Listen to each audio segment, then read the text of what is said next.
Herkese salam. Bugün karşımda Tokyo'da yeni bir şey tapmışam. Yani bir reklam lövhələri olur yollarda. Orada bir reklam lövhə tapmışam yeni şehirde. Demek karşımda 2 yazır da. Yani maşınınızı orada saxlayıb şehir çəkə bilərsiniz. Onu gelib yani sizinle onu baxaq. Arası bu yaxınlardadır, buralardadır. Geliyor ora.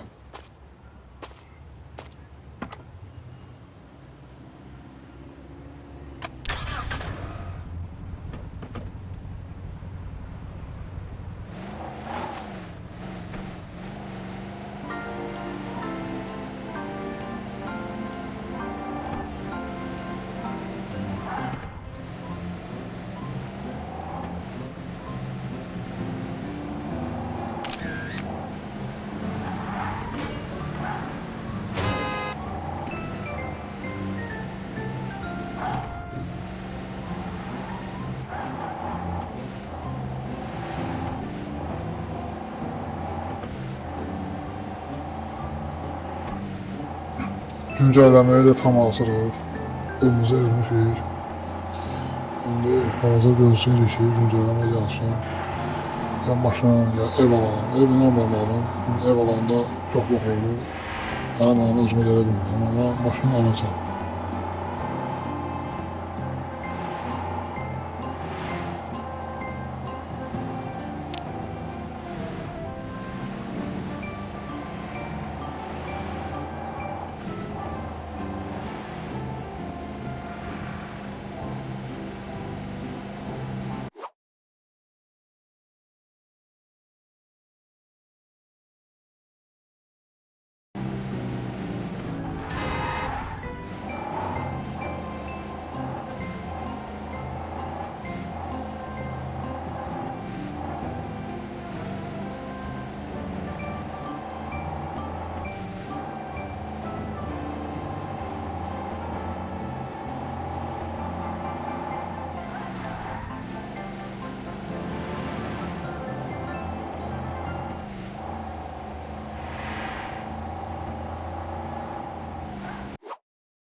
Millions were actors are grateful for the chance they have been given to live in freedom.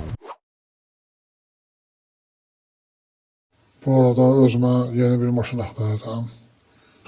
Hərdən bunlara baxıram. Hələ bilmirəm ki, hansını alım, nə alım. Furqun alım, yoxsa cif alım. Yoxsa sedan alım, hələ qərar verməmişəm. Bəlkə yeni maşınlardan aldım. Yeni gelen maşınlardan güncelləməyini bilməmişəm. Hələ qərarsızam.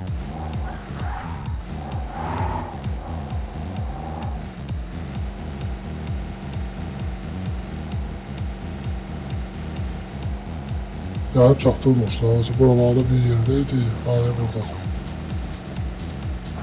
Burada gördüğünüz gibi böyle bir lövhə var. Burada maşınımızı saxlayıb şimdi şehir çəkdirsiniz. Şimdi profil koymaq istəyirsiniz. Yoxsa YouTube video profiline koymaq istəyirsiniz. Ne istəyirsinizsə burada hansı maşın istəyirsiz saxlayıb şehir çəkə bilərsiniz.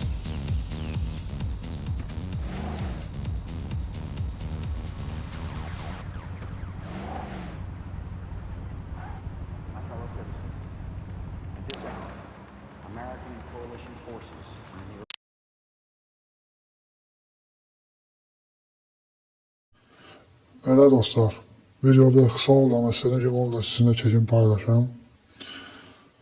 Belə, bugün məndən bu kadar. Yeni videolar görüşərik. Sağ olun.